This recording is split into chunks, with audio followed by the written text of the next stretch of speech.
খড়দহে গ্রেপ্তারি পরোয়ানা ছাড়া বাড়ির থেকে পুলিশ তুলে এনে মারধরের অভিযোগ।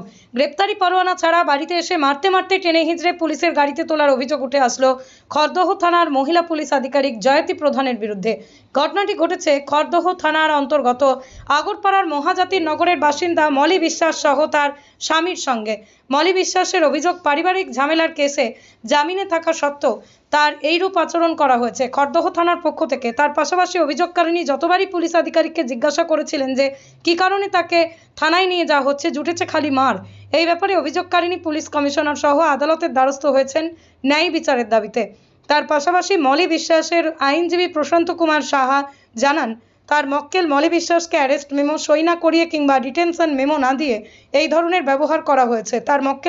তার পাশাপাশি মলি বিশ্বাসের আইনজীবী প্রশান্ত কুমার সাহা জানান, তার মক্কেল মলি বিশ্বাসকে অ্যারেস্ট মেমো সই না করিয়ে কিংবা ডিটেনশন মেমো না দিয়ে এই ধরনের ব্যবহার করা হয়েছে। তার মক্কেলের সঙ্গে সঙ্গে তার পাশাপাশি থানায় নিয়ে গিয়ে ডিউটি অফিসারের রুমে তাকে মারধর করা হয়েছে। এই ব্যাপারে পুলিশ কমিশনার সহ আদালতে শরণাপন্ন হয়েছে তার মক্কেল। সেই দিনের সিসিটিভি ফুটেজ দেখার আবেদন করা হয় আইনজীবীর পক্ষ থেকে। দেখুন ব্যারাকপুর থেকে সতীনাথ ভট্টাচার্যের বিস্তারিত রিপোর্ট। 19 তারিখে বিকেলবেলা 4টের সময় আমরা বিকেলবেলা ঘুমিয়েছিলাম। পুলিশ খড়দা থানার থেকে এক অফিসার, লেডিস অফিসার জয়িতা প্রধান, তিনি আমার গেটের মধ্যে একটা লাথি মারলো। আমি যখন দৌড়ে আসলাম তখন আমাকে কিছু না বলে আমাকে আমার নাইটি পরা ছিলাম, সেই নাইটি পরা অবস্থা আমাকে কলার টেনে নিয়ে আমাকে গাড়িতে তুললো। আমি যখন ওনার কারণটা জানতে চাইলাম, উনি আমাকে গাড়ির মধ্যে মারধর করে এবং মারতে মারতে আমাকে গাড়িতে তোলে। তখন আমার হাজব্যান্ড যখন জিজ্ঞেস করলো যে আপনি গায়ে হাত দিচ্ছেন কেন, তোমাকে যে আমার হাজব্যান্ডকে বললো যে তোমাকেও গাড়িতে নেবো, ওকেও গাড়িতে তুলে নিল। নিয়ে গিয়ে আমাকে রাস্তা দিয়ে মারতে মারতে নিয়ে যাচ্ছে। আমি কোনো কারণ জানতে চাইলেই আমাকে মারছে, আর আমি কিছু বলতে পারবো না। আমাকে বলছে চুপ করে থাক, তোকে নিয়ে যাই থানাতে, তারপরে দেখ রুল দিয়ে তোকে পেটাবো। তারপরে আমাকে নিয়ে যাওয়া হলো। নিয়ে যাওয়ার পর যখন আমাকে চিকিৎসা করানো হলো বলরামের থেকে, তারপরে খড়দা থানাতে নিয়ে গিয়ে আমাকে যেই রুমে যে আপনার এন্ট্রি করে সেখানটায় গিয়ে আমাকে মারধর করলো। আমি কিছুই বুঝতে পারলাম না, কিচ্ছু আমাকে বলেনি। আমি সেইটাই জানার জন্য যতবার জানতে চাইছি আমাকে ততবার গালের থেকে চোখের থেকে খুব মারে। আমি মানে একবার পড়েও গেছিলাম। হ্যাঁ, এই যে আমার সেই মেডিকেল। আমি যখন স্বাগতাতে গিয়ে ডাক্তারবাবুকে দেখাই তখন আমার অবস্থাটা আরও খারাপ ছিল। সেই ডাক্তারবাবু পর্যন্ত আমাকে বলেছে যে এইভাবে কেউ মারতে পারে, বলছে আপনার খুব খারাপ অবস্থা, চোখের আর কানের অবস্থা খুব খারাপ। তিনি মারতে নিয়ে যায় খুবইভাবে মারতে, আমার কান আর আমার চোখের অবস্থা এত খারাপ। তাহলে আপনারা বুঝতে পারছেন আমাকে কেমনভাবে টর্চার করেছে।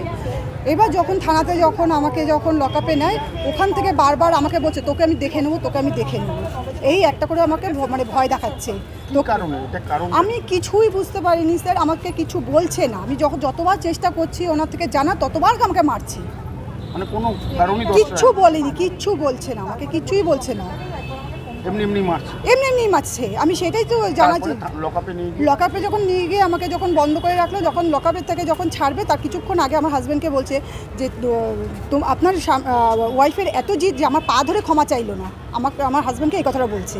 তারপর যখন উনি বাড়িতে যায় তখন আমাকে বলছে তোকে আমি দেখে নেব, তোকে ছাড়লাম, তোকে এরপর আমি আবার দেখে নেবো।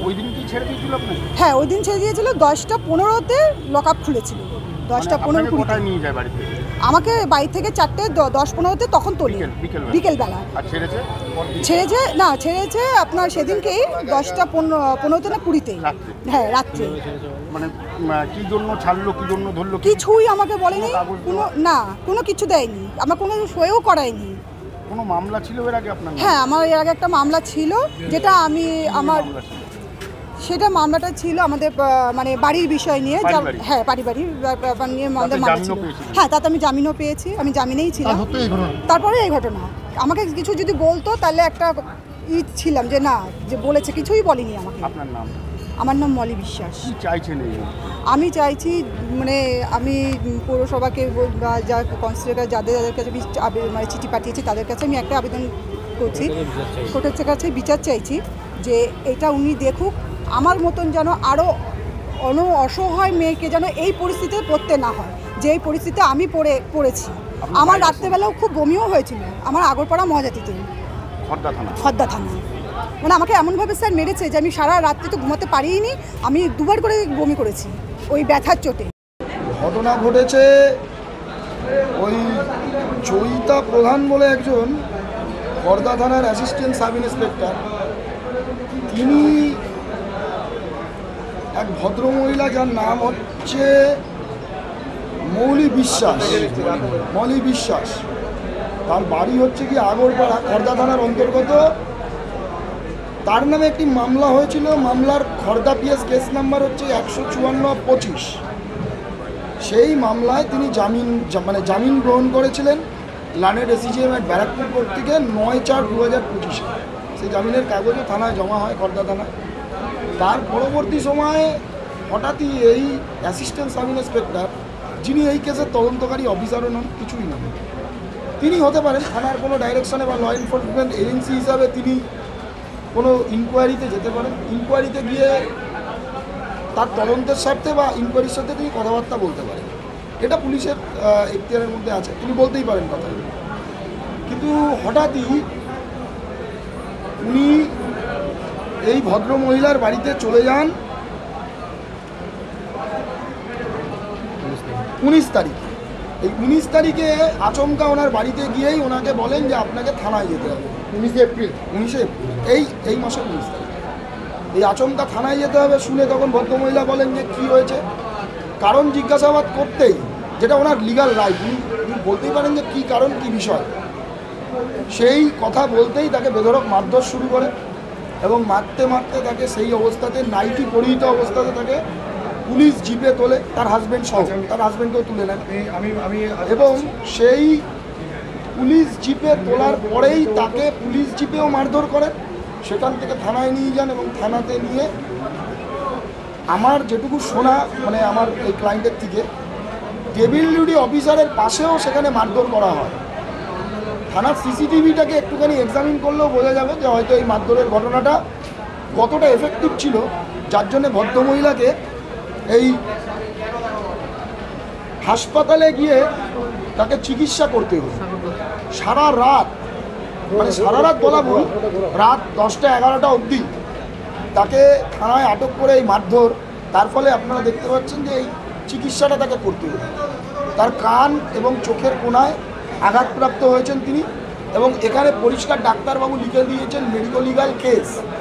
ডাক্তারবাবু এটা অপাইন করেছেন, অবজার্ভ করেছেন যে এটা একটা medico legal case, that means কোনো না কোনোভাবে একটা ক্রিমিনাল অফেন্সের মধ্যে পড়ে। যাই হোক, সেটা ডাক্তারবাবুর ডিটারমিনেশনের প্রশ্ন নয়, প্রশ্ন হচ্ছে পুলিশ ডিপার্টমেন্ট এবং হচ্ছে গিয়ে কোর্টের ডিটারমিনেশন। সেই কারণবশতই এই ভদ্রমহিলা 21 তারিখে কমিশনার অফ পুলিশকে, তার এই সমস্ত তথ্য জানিয়ে কমিশনার অফ পুলিশকে তিনি আবেদন জানিয়েছেন, আদালতের দ্বারস্থ এবং বাকি সমস্ত জায়গাতে দরবার করছেন।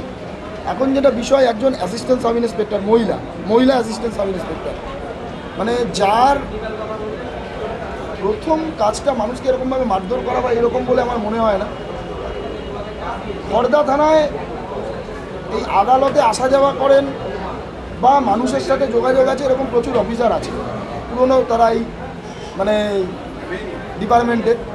কিন্তু আমার এই ঘটনা খড়দা থানায় ঘটেছে, কোনো অফিসার ঘটালো এবং সেটা ইনফর্মড হওয়ার পরেও থানা কোনো অ্যাকশন নিল না, এটাতেই আমি অবাক হচ্ছি। কারণ যদি তাহলে এটা ধরে নিতে হবে পুলিশের এই ইন্সপেক্টর বা এই থানার আধিকারিক যারা আছেন, খবর পেয়েও যে তার অফিসার মহিলাকে বাড়ি থেকে তুলে এনে এরকমভাবে মারধর করছে, এই খবর পাওয়ার পরেও তারা নিশ্চুপ, এখানে একটা কিন্তু আমাদের ভাবতে হচ্ছে।